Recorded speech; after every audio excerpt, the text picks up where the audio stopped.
எந்த அளவுக்கு அந்த சமூகத்தினுடைய மோசமான நிலை இருந்தது என்று சொன்னால், யாரும் யாரிடத்திலும் கேள்வி கேட்க முடியாது. நீ ஏன் இப்படி பண்ணின அல்லது நீ ஏன் இப்படி பண்ணல என்கிற கேள்வி எழுப்ப முடியாது. அப்படிப்பட்ட மக்களிடத்தில் போய் ஒரு கொள்கையை சொல்லி அதை விதைச்சு அதிலே சக்சஸ் ஆகிறதுங்கிறது சாதாரணமான ஒரு விஷயமா? பின்னாட்களில் உருவாகிய சமூகம் எப்படிப்பட்ட சமூகம்? இன்றைக்கு உலகமே வியந்து பார்க்கிற அளவுக்கு இருக்கக்கூடிய ஒரு சமூகம். காரணம் என்னன்னா, இரண்டு காரணங்கள். ஒன்று, அவர் அல்லாஹ்வினுடைய இறை தூதராக இருந்தார்கள். அவருக்கு இறை செய்தி வந்து கொண்டிருந்தது. அந்த செய்தியை கொண்டு அந்த மக்களை வலுப்படுத்தினார்கள். அந்த மக்களை வழிக்கு அழைத்து கொண்டு வந்தார்கள். அதனால் தான் இன்றைக்கும் முகமது நபி ஸல்லல்லாஹு அலைஹி வஸல்லம் அவர்களுடைய கொள்கை, கோட்பாடு, செயல்பாடுகளை உலகமே ஆச்சரியத்தோடு பார்த்து கொண்டிருக்கிறது. நான் சிறுவனாக இருக்கும் போது அன்றாடம் ஆடு மேய்த்திருக்கிறேன். சஹாபாக்களை ஆச்சரியப்பட்டு, அல்லாஹ்வுடைய தூதர் அவர்களே, நபிமார்கள் ஆடு மேய்த்திருக்கிறார்களா என்று கேட்கும் போது, நானே ஆடு மேய்ச்சிருக்கிறேன்பா அப்படிங்கிறாங்க. தான் ஒரு ஆடு மேய்த்தவர் என்பதை வெளிப்படையாக பேசுகிறார்கள் அன்னலம் பெருமானார் ஸல்லல்லாஹு அலைஹி வஸல்லம் அவர்கள். மைக்கேல் ஹெச் ஹார்ட் என்கிற ஒரு கிறித்தவ நபர் என்ன பண்றாருன்னா, ஒரு புத்தகத்தை தொகுக்கிறார். தி 100 பேருடைய வரலாறு. அந்த புத்தகத்தில் முதன்மை நபராக இயேசு கிறிஸ்துவை அவர் கொண்டு வரவில்லை. ஜீசஸ், அவங்க நம்புகிற ஈசா நபியை முதல் ஆளாக அவர் கொண்டு வரல. முதல் ஆளாக யாரை கொண்டு வந்து சேர்க்கிறார் என்று சொன்னா, முகமது நபி ஸல்லல்லாஹு அலைஹி வஸல்லம் அவர்களை கொண்டு வந்து சேர்க்கிறார். காரணம் என்னன்னா, நான் தேடியதில், நான் படித்ததில், நான் பார்த்ததில் இவரை போன்ற ஒரு புரட்சி செய்தவர் யாரும் இல்லை. இந்த உலகம் அவர்களுக்கும் மறுமை நமக்கும் என்பது உங்களுக்கு தெரியாதா? இதுக்கு போய் எதுக்குப்பா பாடுபடணும்? இருக்கிறத கொண்டு வாழ்ந்துட்டு போயிடுவோம். நான் ஜனாதிபதி தான், அதுக்காக மாட மாளிகைகளுக்கு அப்படி கோபுரங்கள் எல்லாம் கட்டிக்கிட்டு தான் இருக்கணுமா? அதெல்லாம் தேவையில்லை. இந்த உலகம் அவர்களுக்கு, மறுமைதான் நமக்கு. மறுமையில இதைவிட சிறப்பானதெல்லாம் நமக்கு கிடைக்கும் இல்லையா அப்படின்னு சொல்லி உமர் இப்னு கத்தாப் ரலியல்லாஹு அன்ஹு அவர்களுக்கு நபிகள் நாயகம் ஸல்லல்லாஹு அலைஹி வஸல்லம் அவர்கள் பதிலை சொல்கிறார்கள். எந்த தலைவராவது உலகத்தில் இப்படி இருந்ததை நீங்கள் பார்த்திருக்கிறீர்களா? சொல்லுவாங்க, அப்படி இருந்தார் இப்படி இருந்தாருன்னு. இந்த கைது நடவடிக்கைகளை பார்க்கும் போதே தெரியல, தியாகியா பேசப்பட்ட நீமா என்று பார்க்கிற அளவுக்கு நடக்குதா இல்லையா? எல்லா நாடுகளிலும் பெரிய தியாகியா இருந்திருப்பாங்க. ஆனா பார்த்தா பொது சொத்து, அந்த சொத்து, இந்த சொத்து 1008 இருக்கும். ஆனா அல்லாஹ்வுடைய தூதர் ஸல்லல்லாஹு அலைஹி வஸல்லம் மேலே இப்படி ஒரு அலிகேஷன் கூட கிடையாது. அதுதான் மாமனிதர் ரசூலுல்லாஹி ஸல்லல்லாஹு அலைஹி வஸல்லம் அவர்கள். இன்னும் சொல்ல போனால், ஒரு கருப்பனை விட வெள்ளையனுக்கு எந்த சிறப்பும் இல்லை, ஒரு அரபியனை விட அஜமியனுக்கு எந்த சிறப்பும் இல்லை, ஒரு அஜமியனை விட ஒரு அரபியனுக்கு எந்த சிறப்பும் இல்லை, ஒரு வெள்ளையனை விட ஒரு கருப்பனுக்கு எந்த சிறப்பும் இல்லை. யாரை விடவும் யாருக்கும் எந்த சிறப்பும் இல்லை. தக்வாவுல மட்டும்தான் சிறப்பு இருக்குது. அல்லாஹ்க்கு தான் தெரியும் அது நீங்க நல்லவனா கெட்டவனா, நீங்க சூப்பரா சூப்பர் இல்லையாங்கிறது. இதை கற்றுக் கொடுத்த பாடத்தினால மால்கம் எக்ஸ் அவர்கள் மாலையா கண்ணீர் விட்டு அழுகிறார். ஏன் இதை சொல்ல வர்றேன்னா,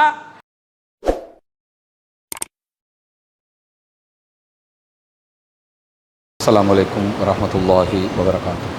இன்னல் ஹம்தலில்லாஹ் நஹ்மதுஹு வ நஸ்தஈனுஹு வ நஸ்தக்ஃபிருஹு வ நஊது பில்லாஹி மின் ஷுரூரி அன்ஃபுஸினா வ ஸய்யிஆத்தி அமாலினா மை யஹ்திஹில்லாஹு ஃபலா முதில்ல லஹு வ மை யுத்லில் ஃபலா ஹாதிய லஹு. அஷ்ஹது அல்லா இலாஹ இல்லல்லாஹ் வ அஷ்ஹது அன்ன முஹம்மதன் அப்துஹு வ ரசூலுஹு அம்மா பஅத். எல்லா புகழும் புகழ்ச்சியும் அல்லாஹ் ஒருவனுக்கே உண்டாகட்டுமாக. அவனுடைய அமைதியும் கருணையும் நபிகள் பெருமானார் ஸல்லல்லாஹு அலைஹி வஸல்லம் அவர்கள் மீதிலும், அவர்கள் காட்டிய வழிப்படி மாத்திரம் வாழக்கூடிய அனைவர்கள் மீதிலும் உண்டாகட்டுமாக.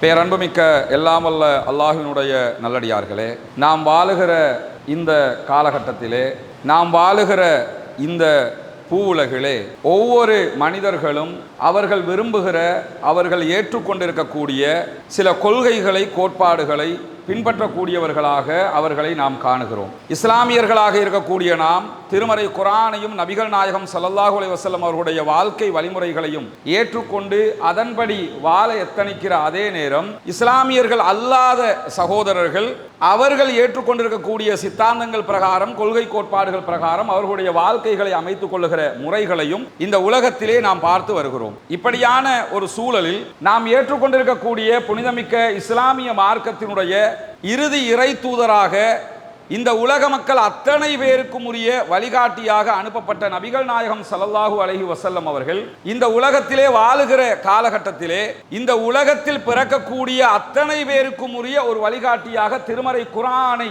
தந்திருக்கிற அதே நேரம், அந்த திருமறை குர்ஆனை வெறும் ஏட்டளவில் தந்துவிட்டு செல்லாமல், அதில் இருக்கக்கூடிய செய்திகளை, செயல்பாடுகளை எப்படி நடைமுறைப்படுத்த வேண்டும், நடைமுறைப்படுத்த முடியும் என்பதையும் தன்னுடைய வாழ்நாளில் செய்து காட்டிவிட்டு சென்றிருக்கக்கூடிய காட்சிகளை ஆதாரபூர்வமான நபிமொழிகளிலும் ஆதாரபூர்வமான வரலாறுகளிலும் இன்றைக்கும் நாம் பார்க்க முடிகிறது. அல்லாஹ்வுடைய தூதர் ஸல்லல்லாஹு அலைஹி வஸல்லம் அவர்களை பொறுத்தவரையில் இன்றைக்கு உலகத்திலே பேசப்படுகிற எத்தனை தலைவர்கள் இருந்தாலும், எவ்வளவு பெரிய மகான்களாக இருந்தாலும், அத்தனை பேருடைய செயல்பாடுகளையும் நம்ம எடுத்து பார்த்தோம்னா ஒவ்வொருவர் ஒவ்வொரு விதத்தில் அந்தந்த சமூகத்தில் பேசப்படுவார்.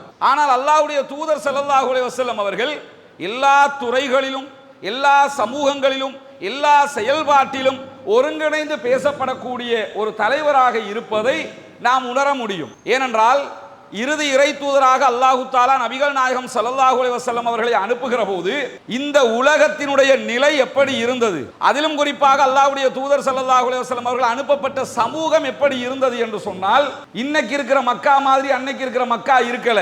இன்னைக்கு இருக்கிற மக்காவில் இருக்கக்கூடிய மக்களை போன்றவர்களாக அன்றைக்கு இருந்த மக்காவாசிகள் இருக்கவில்லை. இன்னும் சொல்ல போனால் இன்றைக்கு உலகத்தில் எந்த நாட்டில் ஆக கேடுகட்டவர்கள் அல்லது ஆக மோசமானவர்கள், ரொம்ப பொல்லாதவர்கள் என்று ஒரு சமூகம் இருப்பதாக நம்ம நினைப்போமோ, அந்த சமூகத்தை விட பல நூறு மடங்கு டேஞ்சரான, பல நூறு மடங்கு ஆபத்தான, பல நூறு மடங்கு முட்டாள்தனமான ஒரு சமூகத்துக்கு தான் நபிகள் நாயகம் ஸல்லல்லாஹு அலைஹி வஸல்லம் அவர்கள் தூதராக அனுப்பப்படுகிறார்கள். அரபுகளுக்கு மத்தியிலே அனுப்பப்படுகிறார்கள். எந்த அளவுக்கு அந்த சமூகத்தினுடைய மோசமான நிலை இருந்தது என்று சொன்னால், யாரும் யாரிடத்திலும் கேள்வி கேட்க முடியாது. நீ ஏன் இப்படி பண்ணின அல்லது நீ ஏன் இப்படி பண்ணல என்கிற கேள்வியை எழுப்ப முடியாது. இன்னும் சொல்ல போனால் ஒரு எழுத்துருவாக்கம் செய்யப்பட்ட அரசாங்கம் கூட அங்க கிடையாது.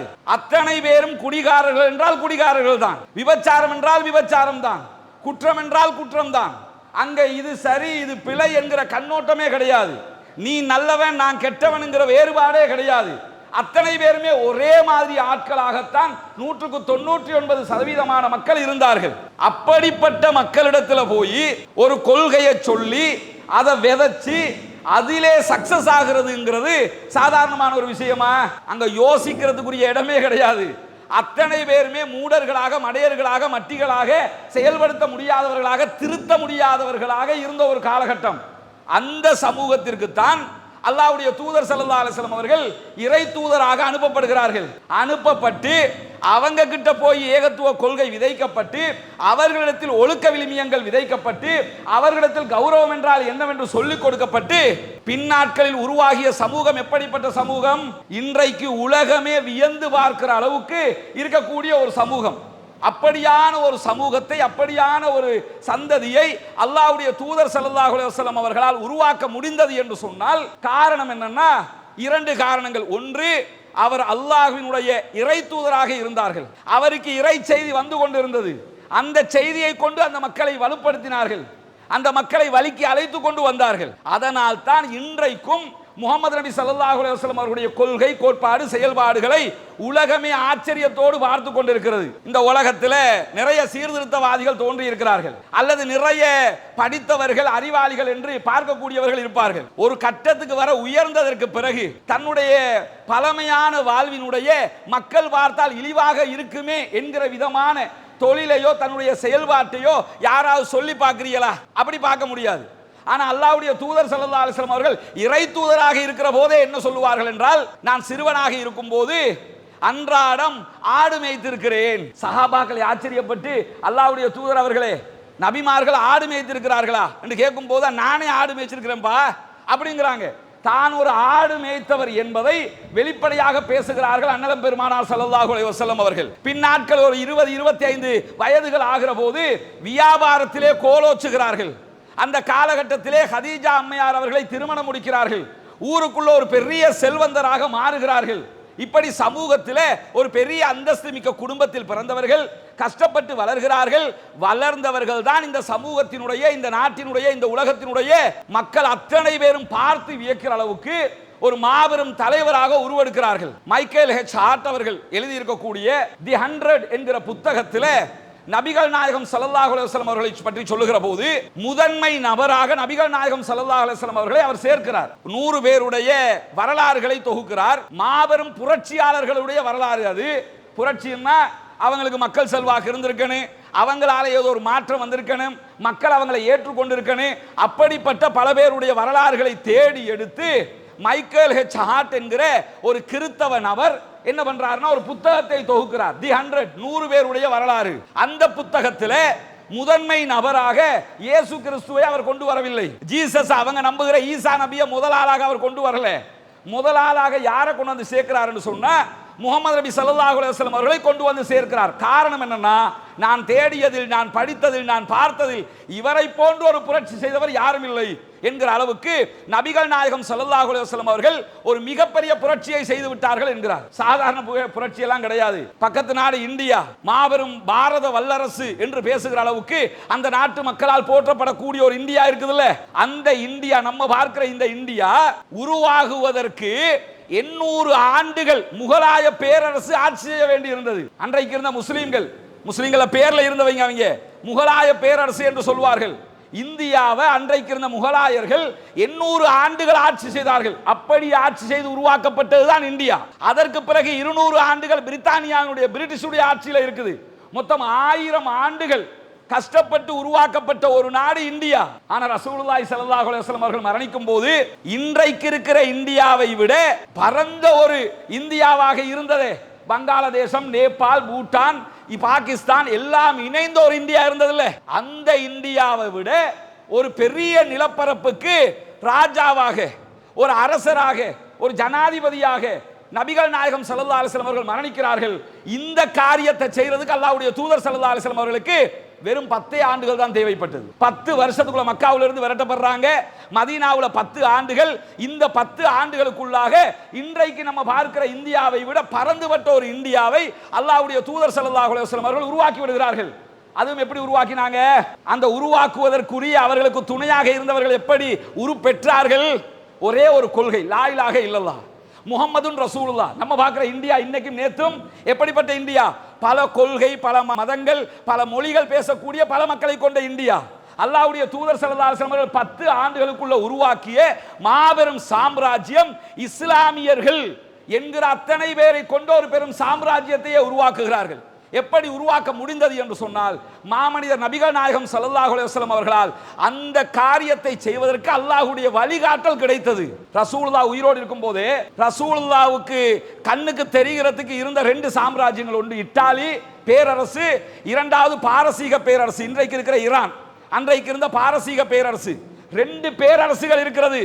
இந்த 2 பேரரசுகளை மிகைத்து தான் அல்லாஹ்வுடைய தூதர் ஸல்லல்லாஹு அலைஹி வஸல்லம் அவர்கள் மதீனா என்கிற ஒரு பேரரசை, ஒரு சாம்ராஜ்யத்தையே உருவாக்குகிறார்கள் என்று சொன்னால் எப்படிப்பட்ட ஒரு சாம்ராஜ்யமாக இருக்கும்? எல்லா பேரரசுகளிலும் ராணுவம் இருந்தது. ராணுவம்னா சேலரி கொடுக்கணும், சம்பளம் கொடுக்கணும். அல்லாஹ்வுடைய தூதர் ஸல்லல்லாஹு அலைஹி வஸல்லம் அவர்களுடைய மதீனா பேரரசினுடைய சாம்ராஜ்யத்தினுடைய ராணுவத்திற்கு சேலரி உண்டா? சம்பளம் உண்டா? பத்ருக்கு வாங்கண்டா வருவாங்க, உகதுக்கு வாங்கண்டா வருவாங்க, ஹந்தக்குக்கு வாங்கண்டா வருவாங்க, எங்க கூப்பிட்டீங்களோ அங்க வருவாங்க. சொன்னா போதும். அல்லாஹ்வுடைய தூதர் ஸல்லல்லாஹு அலைஹி வஸல்லம் அவங்க கண்ணை காட்டிட்டு சிமிட்டிட்டா போதும், வந்து நிப்பாங்க.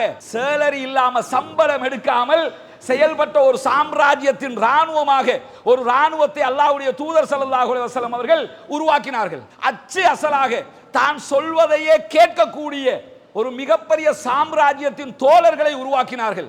அதை தாண்டி கேள்வியே கேட்க தேவையில்லை என்கிற அளவுக்கு உண்டான ஒரு இடத்துல அல்லாஹ்வுடைய தூதர் ஸல்லல்லாஹு அலைஹி வஸல்லம் இருக்கிறாங்க. ஆனா கேள்வி கேட்க முடியும்.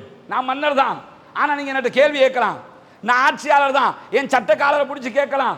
எப்படிப்பட்ட ஒரு ஆட்சி, எப்படிப்பட்ட ஒரு சமூகத்தை அவர்கள் கட்டமைத்திருக்கிறார்கள். ஆனால் இந்த தூதருடைய தன்னிலையான வாழ்க்கை எப்படி இருந்தது? அன்னை ஆயிஷா சித்திகா ரலியல்லாஹு அன்ஹா அவர்கள் சொல்கிறார்கள், நாங்கள் ஒரு பிறை பார்ப்போம், மறுபிறை பார்ப்போம், மறுபிறை பார்ப்போம், ஆனால் எங்கள் வீடுகளில் அடுப்பெரியாது. ஒரு பிறை, மறுபிறை, மறுபிறைன்னா கிட்டத்தட்ட 2 மாசம், 3 பிறை பார்ப்போம், எங்க வீடுகள்ல அடுப்பெரியாது. உடனே சஹாபாக்கள் கேட்கிறார்கள், தாயே அப்ப என்னதான் சாப்பிடுவீங்க? அஸ்வதானி, 2 கருப்புகளை சாப்பிடுவோம். 2 கருப்புன்னா பேர்ச்சம்பளம் தான் கருப்பு. அரபுல பேர்ச்சம்பளத்தையும் தண்ணியும் சேர்த்து அஸ்வதானின்றுவாங்க. கமரைனியும் பாங்க. கமரை 2 சந்திரன்னா சந்திரன் சூரியனை சேர்த்து சொல்றது, 2ஐயும் சேர்த்து. அது மாதிரி அஸ்வதானி, 2 கருப்புகளை சாப்பிடுவோம். எங்க உணவாக எது இருந்ததுன்னா பேர்ச்சம்பளமும் தண்ணீரும். யாருடைய உணவு இது? உலகத்தின் மாபெரும் சாம்ராஜ்யத்தின் தலைவர். அவருடைய வீட்டினுடைய நிலை என்ன? கண்ணை கொஞ்சம் சிமிட்டி விட்டால் அத்தனை சொத்துக்களையும் கொண்டு வந்து தருவதற்கு ஆள் இருக்கிறது. ஆனால் பொது சொத்தில் கை வைக்கவில்லை, பொது சொத்தை அனுபவிக்கவில்லை, எந்த ஒன்றையும் எடுக்கவில்லை. தன்னுடைய வீட்டிலே 3 மாதங்கள் அடுப்பெரியவில்லை என்கிற செய்தியே சஹீஹுல் புகாரில பார்க்கிறோம். போற்றத்தக்க தூதரா இல்லையா? புகழத்தக்க தலைவரா இல்லையா? மறுக்க முடியாத ஒரு சாம்ராஜ்யத்தை உருவாக்கிய ஒரு மாபெரும் மாமனிதனா இல்லையா? ரசூலுல்லாஹி ஸல்லல்லாஹு அலைஹி வஸல்லம் அவர்கள் எப்படி வாழ்ந்து காட்டி இருக்கிறார்கள் என்கிறதை பாருங்கள். ஒரு சந்தர்ப்பத்தில் நபிகள் நாயகம் ஸல்லல்லாஹு அலைஹி வஸல்லம் அவருடைய வீட்டுக்கு உமர் இப்னுல் கத்தாப் ரலியல்லாஹு அன்ஹு அவர்கள் போகிறார்கள். இஸ்லாமிய சாம்ராஜ்யத்தினுடைய இரண்டாவது ஜனாதிபதி ரசூலுல்லாஹ்வுக்கு பிறகு. ரசூலுல்லாஹ் உயிரோடு இருக்கிறாங்க.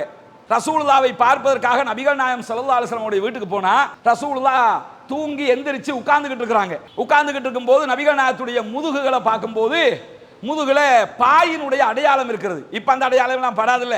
முன்ன நம்ம ஊர்களையும் இது நடக்கும். ஈச்ச ஓல பாயில படுத்து எழுப்பிட்டோம்னா அப்ப முதுகுல எல்லாம் அடையாளம் இருக்கும். ரசூலுல்லாஹ்வுடைய முதுகுல அந்த அடையாளங்களை உமர் இப்னுல் கத்தாப் ரலியல்லாஹு அன்ஹு பார்க்கறாங்க. அதே மாதிரி சுற்றுமுற்றும் பார்க்கறாங்க. யாரு எதுக்கு பார்க்கறாங்கன்னா ரசூலுல்லாஹ் அல்லாஹ்வுடைய தூதர். ஆனா நாட்டினுடைய ஜனாதிபதி, ஜனாதிபதியுடைய ரூம் எப்படி இருக்கும் அப்படித்தானே பார்க்கணும். நம்ம பார்த்தோம்ல, நம்ம நாட்டில் அறகலையே வந்த டைம்ல ஜனாதிபதி மாளிகை எப்படி இருந்ததுன்னு பார்த்தோம்ல. ஒரு சாதாரண எம்பியினுடைய வீடு எப்படி இருக்குதுன்னு பார்க்கிறோம்ல. சாதாரண ஒரு கவுன்சிலருடைய அல்லது ஒரு சாதாரண அரச பதவியில் இருக்கிறவனுடைய வீடு எப்படி இருக்குதுன்னு பார்க்கிறோம்ல. அப்படி இருக்கும்போது ஜனாதிபதி, கேள்விக்கு அப்பாற்பட்ட ஒரு ஜனாதிபதி, எதிர்க்கட்சியா இல்லாத ஜனாதிபதி, அந்த ஜனாதிபதியினுடைய பெட்ரூம் எப்படி இருக்குது அப்படின்னு சொல்லி பார்க்கறாங்க. கூலம் நிரப்பப்பட்ட ஒரு தலையணை இருக்கிறது. கூலங்களால் நிரப்பப்பட்ட ஒரு தலையணை இருக்கிறது. அதை பார்க்கறாங்க. அதுக்கு பிறகு பார்க்கும்போது கால் மாட்டில் தோல் பதனிடுகிறதுக்கு பயன்படுத்தப்படுகிற இலைகள் இருக்கிறது. கால் மாட்டு பகுதிகளில் அல்லாஹ்வுடைய தூதர் தூங்கி எழும்பி இருக்கிறாங்க.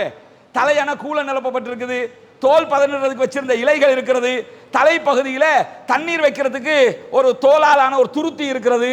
இதெல்லாம் பார்த்துட்டு மாலை மாலையாக கண்ணீர் விட்டு அழுகிறார்கள். உமர் இப்னுல் கத்தாப் ரலியல்லாஹு அன்ஹு அவர்கள் அழுது கொண்டு கேட்கிறார்கள், அல்லாஹ்வுடைய தூதரே, நீங்க அல்லாஹ்வுடைய தூதர் ஆயிட்டு மன்னர் கிஸ்ராவை நாங்கள் பார்க்கிறோம், பாரசீக மன்னர் கிஸ்ராவை பார்க்கிறோம், அதே நேரத்தில் இத்தாலியினுடைய மன்னர் கைசரை பார்க்கிறோம். எப்படிப்பட்ட வாழ்க்கை வாழ்கிறார்கள் தெரியுமா? அவர்களுடைய வாழ்க்கையும் உங்களுடைய வாழ்க்கையும் பக்கத்தில் கூட வைக்க முடியாமல் இருக்கிறது.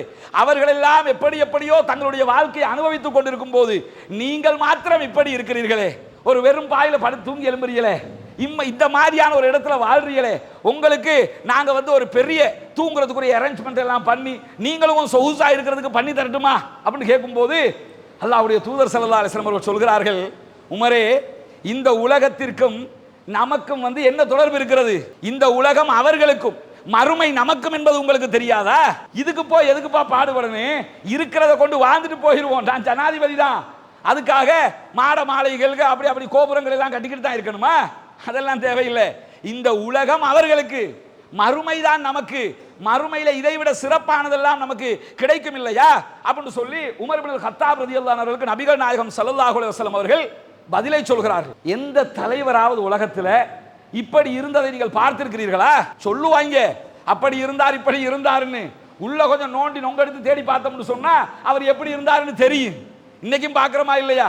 இந்த கைது நடவடிக்கைகளை பார்க்கும் போதே தெரியல, தியாகியா பேசப்படுற நீமையா நீமா பார்க்கிற அளவுக்கு நடக்குதா இல்லையா? எல்லா நாடுகளிலும் பெரிய தியாகியா இருந்திருப்பாங்க.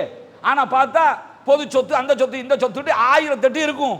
ஆனா அல்லாஹ்வுடைய தூதர் ஸல்லல்லாஹு அலைஹி வஸல்லம் மேலே இப்படி ஒரு அலிகேஷன் கூட கிடையாது. அதுதான் மாமனிதர் ரசூலுல்லாஹி ஸல்லல்லாஹு அலைஹி வஸல்லம் அவர்கள். இன்னும் சொல்ல போனால் அல்லாஹ்வுடைய தூதர் ஸல்லல்லாஹு அலைஹி வஸல்லம் இன்னைக்கு பார்க்கிறோமே மஸ்ஜிதுன் நபவி, இந்த மஸ்ஜிதுன் நபவி அல்லாஹ்வுடைய தூதருடைய காலத்தில் இதுதான் அரச தலைமையகம். இங்க இருந்து தான் அத்தனை செயல்பாடுகளையும் ரசூலுல்லாஹ் முன்னெடுத்தார்கள். இந்த கட்டிடத்துக்குள்ளதான் சிறை, ஈவன் சிறைச்சாலை உட்பட சுமாமத் இப்னு உஸால் ரலியல்லாஹு அன்ஹு அவர்களே ரசூலுல்லாஹி ஸல்லல்லாஹு அலைஹி வஸல்லம் அவர்கள் இங்கே தான் கொண்டு வந்து கட்டி வைப்பார்கள். அந்த மஸ்ஜிதுன் நபவி கட்டிடம் என்பது அல்லாஹ்வுடைய தூதர் ஸல்லல்லாஹு அலைஹி வஸல்லம் மக்காவிலிருந்து மதீனாவுக்கு துரத்தப்படுகிறார்கள். மதீனாவுக்கு வருகிறார்கள். மதீனாவில் ஒரு தலைமையகம் அமைக்கப்பட வேண்டும். மதீனாவில் தனக்கென்ற ஒரு இடம் அமைக்கப்பட வேண்டும். வந்து முடிய தொழுகை நடத்துறதுக்கு ஒரு பள்ளி வேணும். இதுக்கெல்லாம் எந்த இடத்தை பார்க்கலாம்னு போது 2 இளைஞர்கள் இருக்கிறார், 2 பசங்க இருக்கிறாங்க. அவங்க கிட்ட ஒரு தோட்டம் இருக்குது, ஒரு இடம் இருக்குது. அந்த இடத்தை அவங்க ஃப்ரீயா தர்றதுக்கு ரெடியா இருக்கிறாங்க. அல்லாஹ்வுடைய தூதர் ஸல்லல்லாஹு அலைஹி வஸல்லம் அவங்க ஃப்ரீயா எல்லாம் எடுக்கல. ஃப்ரீயா தந்து எடுக்கலாம், பள்ளி வாசலுக்கு ஒரு காணியை தர்றோம், எடுத்துட்டு போயிடலாம்ல. அல்லாஹ்வுடைய தூதர் ஸல்லல்லாஹு அலைஹி வஸல்லம் என்ன பண்றாங்கன்னு கேட்டா, அந்த 2 பேரும் இலவசமாக தருவதற்கு தயாராக இருந்தும் அவர்களிடம் வற்புறுத்தி நீங்க ஃப்ரீயா தரக்கூடாது, இந்தா வச்சுக்க பணத்தை சொல்லி பணம் கொடுத்து இடத்தை வாங்குகிறார்கள். உலக வரலாற்றில் ஒரு தலைமையகம், அரச தலைமையகம் அரசாங்கத்தினுடைய தலைவராலேயே சொந்த பணத்தில் வாங்கப்பட்டது என்று சொன்னால் அது மதீனாவிலே இருக்கக்கூடிய மஸ்ஜிதுன் நபவி மாத்திரம்தான். உலகத்தில் எதையும் நீங்க பார்க்க முடியாது, எந்த கட்டிடத்தையும் பார்க்க முடியாது. ஜனாதிபதி வாங்கினாரு, அது ஜனாதிபதியுடைய சொத்து.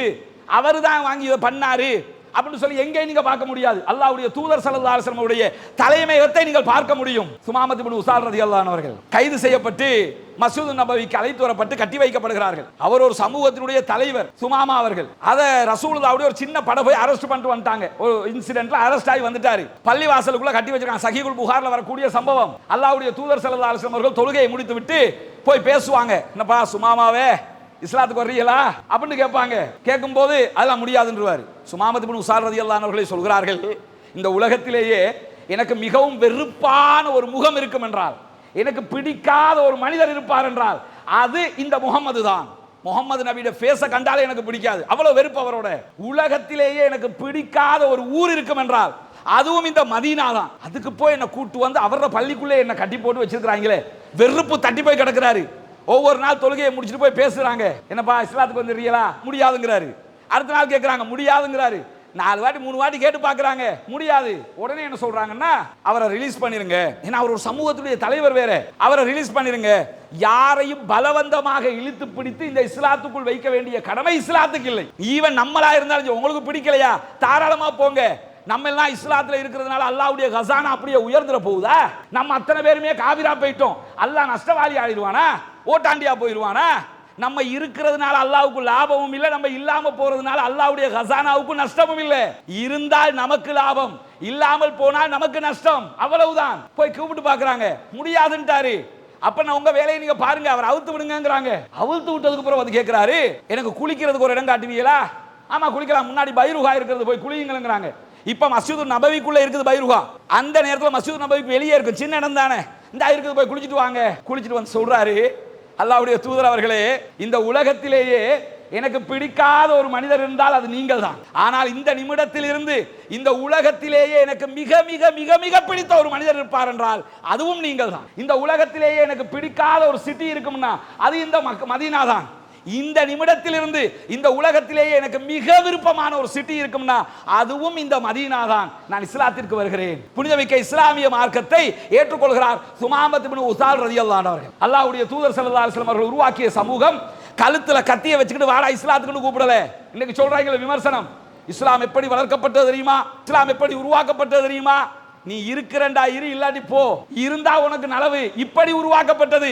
சுமாமத் இப்னு உஸால் ரலியல்லாஹு அன்ஹு கவரப்பட்டது அல்லாஹ்வுடைய தூதர் ஸல்லல்லாஹு அலைஹி வஸல்லம் அவர்களுடைய நடவடிக்கைகளால், ரசூலுல்லாஹி ஸல்லல்லாஹு அலைஹி வஸல்லம் அவர்களுடைய நடைமுறைகளால். அல்லாஹ்வுடைய தூதர் ஸல்லல்லாஹு அலைஹி வஸல்லம் அவங்களை சந்திக்கிறதுக்கு ஒரு நாள், நான் மேற்சொன்ன ஹதீஸும் சஹீஹுல் புகாரிலே இருக்கிறது. ஒரு மனிதர் வருகிறார். ரசூலுல்லாஹ் எங்களோடு அமர்ந்து, சஹாபாக்கள் சொல்றாங்க, எங்களோடு அமர்ந்து இருந்தார்கள். பிறகு எழும்பினார்கள். அவங்க அமர்ந்து கொண்டிருக்கும் போது நாங்களும் அமர்ந்து கொண்டிருந்தோம். அவங்க எந்திரிச்சிட்டாங்க, நாங்களும் எந்திரிச்சிட்டோம். ரசூலுல்லாஹ் அப்படி நடந்துகிட்டே வந்தாங்க, நாங்களும் நடந்துகிட்டு வந்தோம். அப்படி தலைவர் உட்கார்ந்துகிட்டு இருக்காங்க, எந்திரிச்சு வர்றாங்க. ஒரு ஆள் வர்றாரு. வந்து அல்லாஹ்வுடைய தூதர் ஸல்லல்லாஹு அலைஹி வஸல்லம் பின்பக்கமாக வந்து அணிந்திருந்த ஆடையை பிடிச்சி இழுக்கிறாரு. இழுத்தா அது கொஞ்சம் கரடு முரடான ஒரு ஆடை. இப்ப நம்ம உடுக்கக்கூடிய ஆடைகள் எல்லாம் அப்படி கிடையாது. இப்ப நம்ம அப்படி ட்ரெஸ் எல்லாம் போடுறோமா? கரடு முரடான ஆடைகளை நம்ம இப்ப அணிகிறது கிடையாது. எல்லாமே சாஃப்ட் ஆயிடுச்சு. ஒரு ஷர்ட்டா இருந்தாலும் ஆண்கள் பெண்கள் யார் அணிகிற ஆடைகளாக இருந்தாலும் எல்லாமே சாஃப்ட் தான். அந்த நேரத்தில் வந்து கரடு முரடாக இருக்கும். ரசூலுல்லாஹ் அப்படி ஒரு ஆடை அப்படி சுத்தி போத்திக்கிட்டு இருந்தாங்க. இவர் வந்து என்ன பண்றாருன்னு கேட்டா, நபிகள் நாயகம் ஸல்லல்லாஹு அலைஹி வஸல்லம் அவங்கள பின்பக்கமா பிடிச்சி இழுக்கிறாரு. இழுத்தா இங்க இருந்த ட்ரெஸ் கழுத்துல வந்து மாட்டிக்கிடுச்சு. அது கரடு முரடா வேற இருக்குது. ரசூலுல்லாஹ் வேற வெள்ளை வெள்ளையேன்னு இருப்பாங்க, செக்க செவந்தவர்கள் என்று சொல்றாங்கல்ல. செக்க செவப்புன்ற அர்த்தம் வெள்ளையினுடைய அதிகரிப்பு, செவப்புன்ற அர்த்தம். செவிந்திய எழும்பாங்க, அவன் செகப்பா இருக்கிறான்னா வெள்ளை ஓவரா இருந்தா செகப்பா இருப்பான்னு அர்த்தம். அதுக்காக சொல்லுவாங்க ரசூலுல்லாஹி ஸல்லல்லாஹு அலைஹி வஸல்லம் அவங்க செக்கச்சவேர்னு இருப்பாங்க, அவ்வளவு வெள்ளை. உண்மை ரியல் வெள்ளையும் அதானங்க. வெள்ளை வெள்ளைங்கிறமே இந்த யூரோப்பியன்ஸை பார்த்து போட்டு வெள்ளைங்கிறோம், அது வெள்ளையா? யூரோப்ல இருக்கிற மக்கள் இப்ப ஸ்ரீலங்காக்கு அங்கங்க டூர் வர்றாங்கல்ல, வந்து ஆம்பளை பொம்பளை எல்லாம் அரகுற ஆடையோட இந்த கடலோரத்தில் ஏன் தூங்கிட்டு இருக்காங்க தெரியுமா? அந்த வெள்ளையில ஒரு சொரிச்சல் இருக்கும். சவுத் ஏசியன் கண்ட்ரிக்கு வருவாங்க, கடல்ல குளிச்சு போட்டு ஏன் தரையில் அப்படி எல்லாத்தையும் திறந்து போட்டுக்கிட்டு தூங்குறான்னு கேட்டா அது ஒரு மருத்துவத்துக்காகவும் செய்வாங்க. ஏன்னா அவள் அந்த வெள்ளையை நாம பார்த்து ரசிக்கிறதுக்குரிய வெள்ளை இல்ல அது. ஆனா அரபுகளுடைய வெள்ளை எப்படி தெரியுமா? இயற்கையான வெள்ளை. அதனால்தான் மாபெரும் புரட்சியாளனாக அமெரிக்காவிலே செயல்பட்ட புரட்சியாளன் மால்கம் எக்ஸ் அவர்கள் மக்கமா நகரத்திற்கு சவுதி அரேபியாவினுடைய அழைப்பின் பேரில் 1940களுக்கு பிற்பட்ட காலத்திலே மக்கமா நகரத்திற்கு செல்கிறார், ஹஜ் கடமைக்காக செல்கிறார். அவர் கண்ணங்கரையேறிண்டு இருப்பார். கருப்பர்கள் என்றாலே வெறுப்பாக இருக்கும் அமெரிக்கர்களுக்கு. இன்னைக்கும் அதான் நிலைமை, இன்னைக்கும் அதே நிலைமை. அப்படி இருக்கும்போது அவரை சவுதி அரேபியா, அவர் ஒரு இஸ்லாமிய பிரச்சாரகர்ங்கிறதுனால அவரை கூப்பிடுறாங்க. மால்கம் எக்ஸ் உயிரோடு இருக்கிற காலத்தில் அமெரிக்காவில் ஒரு போல் எடுக்கப்பட்டது, கருத்து கணிப்பு. அமெரிக்கர்களால் அதிகம் விரும்பப்படக்கூடிய பேச்சாளர் யார் என்று. அதுல இரண்டாவது இடம் மால்கம் எக்ஸுக்கு. அப்படிப்பட்ட ஒரு பேச்சாளராக இருந்தார். அந்த காலத்திலே கருப்பின மக்களுக்காகவும் போராடினார், இஸ்லாமிய பிரச்சாரத்தையும் மேற்கொண்டார். அப்படிப்பட்ட நிலையில அவர் போறார் சவுதி அரேபியாவுக்கு. போய் புனிதமிக்க காபாவுல தொழுகையில் அமர்ந்து விட்டு சுஜூதுல அழுகிறாரு அழுகிறாரு அழுகிறாரு, முடிவில்லாமல் அழுகிறாரு.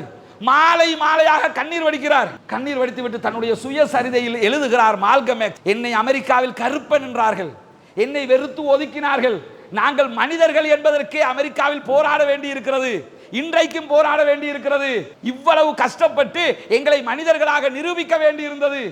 ஆனால் புனிதமிக்க காபாவுக்கு நான் வந்தேன், எனக்கு அருகிலே மன்னர் பரம்பரையை சேர்ந்தவர் ஒட்டி நின்று தொழுகை நடத்துகிறார், என்னை கட்டி அணைக்கிறார்கள், என்னை அணைத்துக் கொள்கிறார்கள், என்னோடு கை குலுக்குகிறார்கள், என்னோடு சரிக்கு சமனாக இருக்கிறார்கள், அவர்கள் அமருகிற சோஃபாவில் என்னை அமர வைக்கிறார்கள். என்னடா லைஃப் இது, என்னடா வாழ்க்கை இது, இப்படியான ஒரு மார்க்கத்தையா நான் பெற்றுக் கொண்டிருக்கிறேன். அது வரைக்கும் அவருக்கு தெரியாது அரபிகள் தங்களை மதிப்பார்கள் என்று. ஏன் மதித்தார்கள்? பிலாலை மதிக்க வேண்டும் என்று இஸ்லாம் கற்றுக் கொடுத்தது. மக்கமா நகரத்தை சேர்ந்த அன்றைய கால அரபிகள் பிலால் ரலியல்லாஹு அன்ஹு அவர்களை துரத்தினார்கள், அடித்தார்கள், விரட்டினார்கள், கருப்பர் என்பதற்காக ஒதுக்கினார்கள். அன்றைக்கு கற்றுக் கொடுத்த பாடம் என்ன? ஒரு கருப்பனை விட வெள்ளையனுக்கு எந்த சிறப்பும் இல்லை, ஒரு அரபியனை விட அஜமியனுக்கு எந்த சிறப்பும் இல்லை, ஒரு அஜமியனை விட ஒரு அரபியனுக்கு எந்த சிறப்பும் இல்லை, ஒரு வெள்ளையனை விட ஒரு கருப்பனுக்கு எந்த சிறப்பும் இல்லை. யாரை விடவும் யாருக்கும் எந்த சிறப்பும் இல்லை. தக்குவாவுல மட்டும்தான் சிறப்பு இருக்குது. அல்லாஹ்க்கு தான் தெரியும் அது, நீங்க நல்லவனா கெட்டவனா, நீங்க சூப்பரா சூப்பர் இல்லையாங்கிறது. இதை கற்றுக் கொடுத்த பாடத்தினால மால்கம் எக்ஸ் அவர்கள் மாலை மாலையா கண்ணீர் விட்டு அழுகிறார். ஏன் இதை சொல்ல வர்றேன்னா, அல்லாஹ்வுடைய தூதர் ஸல்லல்லாஹு அலைஹி வஸல்லம் உடைய கழுத்தை பிடிச்சி இருக்கும் போது வெள்ளையாக இருக்கிற உடம்பு செவந்திருது, அப்படியே அந்த அடையாளம் தெரியுது. அல்லாஹ்வுடைய தூதர் ஸல்லல்லாஹு அலைஹி வஸல்லம் இழுத்து பிடிச்சிக்கிட்டு வந்தவர் என்ன கேட்கிறார் தெரியுமா? முகமதே, வெளியில 2 ஒட்டகம் இருக்குது, ஒண்ணுல பேரிச்சம்பழத்தையும் ஒண்ணுல கோதுமையை மேத்தி அனுப்புங்க. இப்படி கேட்டிருந்தா கூட ஒரு கணக்கு தான். சேர்த்து என்ன கேட்கிறார் தெரியுமா? நாங்க உங்க சொத்துல இருந்து நான் கேட்கல, உங்க தகப்பனாருடைய சொத்துல இருந்து நான் கேட்கலங்கிறாரு. இதை கொஞ்சம் நம்ம ஊர் பாஷையில சொன்னா எப்படி இருக்கும்? உங்க அப்பா வீட்டு சொத்தை கேட்டனா, உன் வீட்டு சொத்தை கேட்டனா, அதெல்லாம் கேட்கலப்பா, பள்ளி சொத்து தானே கேட்கறா அப்படின்னு கேட்டா எப்படி இருக்கும்? அப்ப நம்மளா இருந்தா சொல்லுவோம், எங்க அப்பா வீட்டு சொத்தை கேட்டா கூட சும்மா இருந்திருப்பேன், பள்ளி சொத்தையா கேட்கிற அப்படின்னு கேட்போமா இல்லையா? ரசூலுல்லாஹி ஸல்லல்லாஹு அலைஹி வஸல்லம் அவர்கள் சாதாரணமான ஒரு ஆள் இல்லைங்க, ஒரு சாம்ராஜ்யத்தின் இத்தாலிக்கு நிகரான, பாரசீகத்துக்கு நிகரான ஒரு சாம்ராஜ்யத்தின் ஜனாதிபதியை சட்டையை இழுத்து பிடிச்சுக்கிட்டு வெளியில 2 ஒட்டகம் இருக்குது, ஒண்ணுல கோதுமையும் ஒண்ணுல பேரிச்சம்பழத்தையும் ஏத்துங்கன்னு சொல்லி ஒரு ஆள் சொல்றாரு.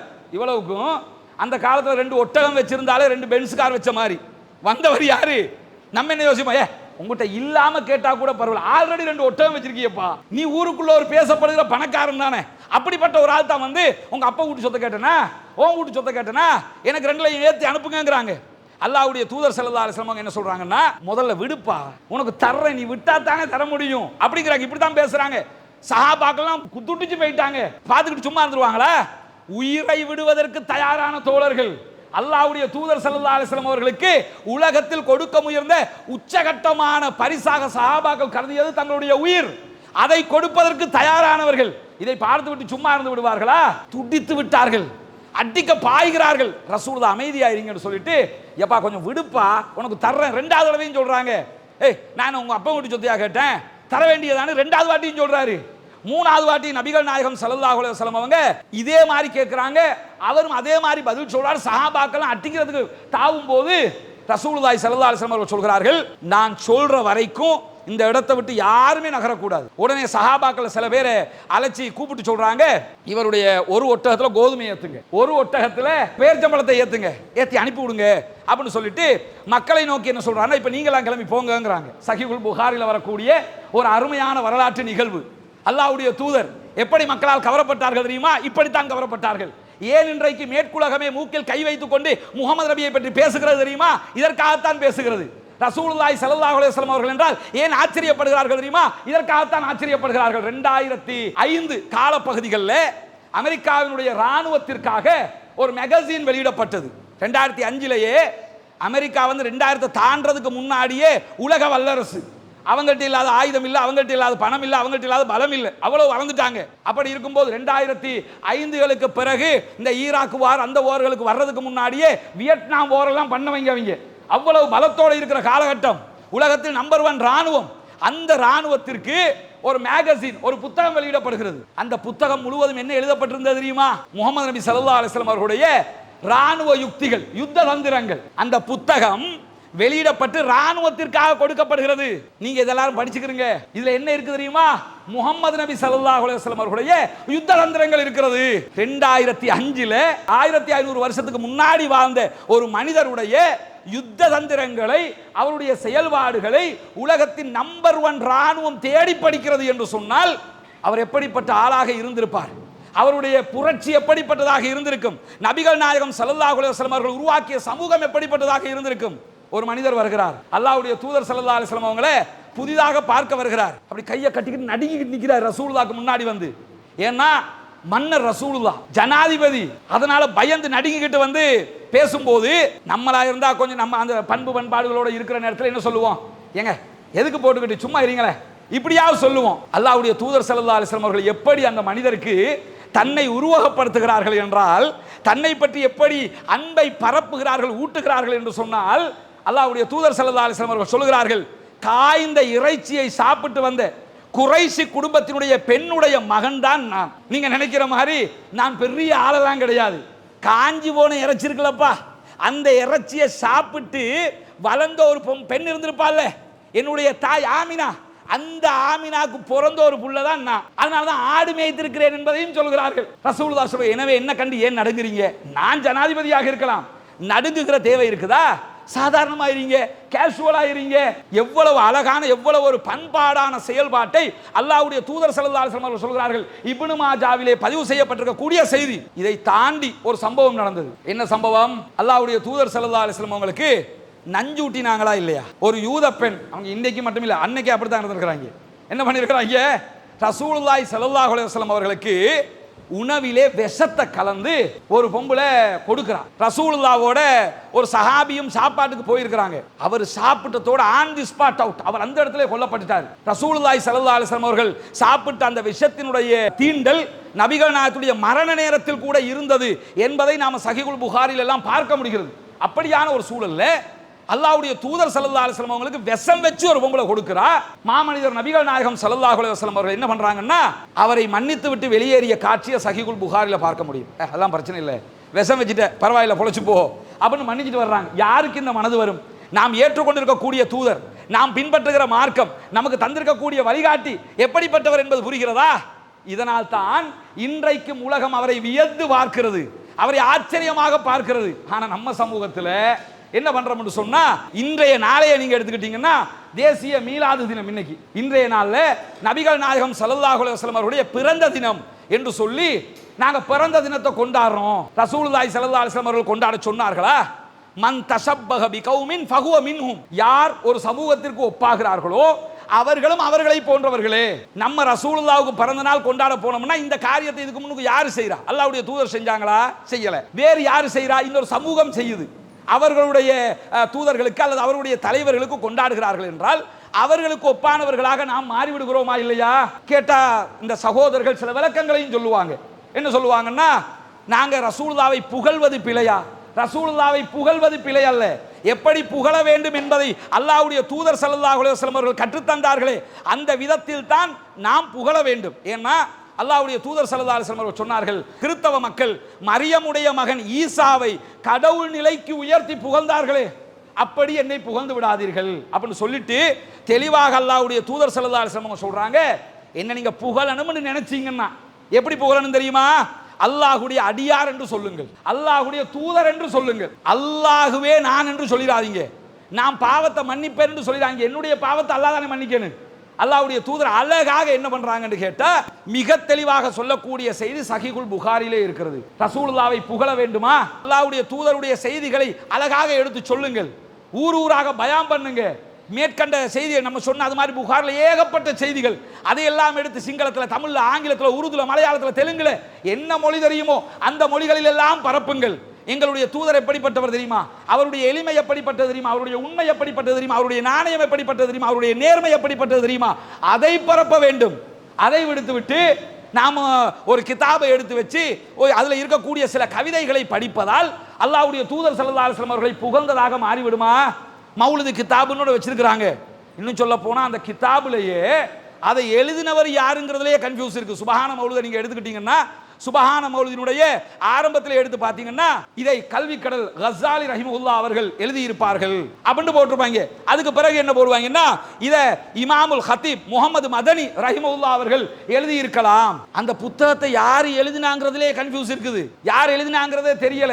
அதை தாண்டி சுபஹான மௌலிது என்று சொல்லி பாடல் எழுதி வச்சிருக்கோம். அல்லாஹ் தஆலா திருமறை குர்ஆனிலே என்ன கற்றுத் தருகிறான்? அல்லாஹ்வுடைய தூதருக்கு நாங்கள் கவிதையை கற்றுக் கொடுக்கவில்லை, அது அவருக்கு தேவையும் இல்லை. எனவே அல்லாஹ்வுடைய தூதரை புகழ வேண்டும் என்றால் ஸலவாத்தை சொல்லணும். அல்லாஹ்வுடைய தூதர் ஸல்லல்லாஹு அலைஹி வஸல்லம் உடைய புகழ் இப்ப நம்ம பேசுற மாதிரி எவ்வளவோ விவகாரங்கள் இருக்கிறது, அதை பேச வேண்டும். இந்த சுபஹான மௌலிதை படிக்கிறதுனால அமெரிக்காக்காரனுக்கு ரசூலுல்லாஹ் புரிஞ்சிருமா? ஆஸ்திரேலியாக்காரனுக்கு முகமது நபியினுடைய வாழ்க்கை வரலாறு தெரிஞ்சிருமா? இங்க இருக்கிற பெரும்பான்மை மக்களுக்கு அவங்க எப்படிப்பட்டவங்கன்றது புரிஞ்சிருமா?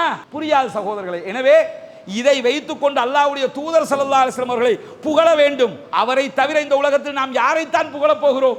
எப்படி புகழ சொன்னார்களோ அப்படி புகழ வேண்டும். இப்படியான புகழ்ச்சி அல்லாஹ்வுடைய தூதர் ஸல்லல்லாஹு அலைஹி வஸல்லம் அவர்கள் எந்த இடத்திலும் நமக்கு கற்றுத்தரவில்லை. இணை வைக்கிற காரியங்களை அல்லாஹ்வுடைய தூதர் ஸல்லல்லாஹு அலைஹி வஸல்லம் அவர்கள் துடைத்து எறிந்திருக்கிறார்கள். இணை வைக்கிற வாசகங்களை கொண்ட இந்த பாடல்களை பாடுவதனூடாக நபிகள் நாயகத்தை புகழுகிறோம் என்கிற இடத்திற்கு செல்வதை தவிர்த்துவிட்டு ரசூலுல்லாஹி ஸல்லல்லாஹு அலைஹி வஸல்லம் அவர்களுடைய உண்மையான புகழ்ச்சியை, உண்மையான தத்துவங்களை, ரசூலுல்லாஹ் காட்டி தந்த வழிமுறைகளை இந்த உலகம் முழுவதும் பரப்புவோமாக, கொண்டு போய் சேர்ப்போமாக. வாஹிர் தஅவானா அல்ஹம்துலில்லாஹி ரப்பில் ஆலமீன்.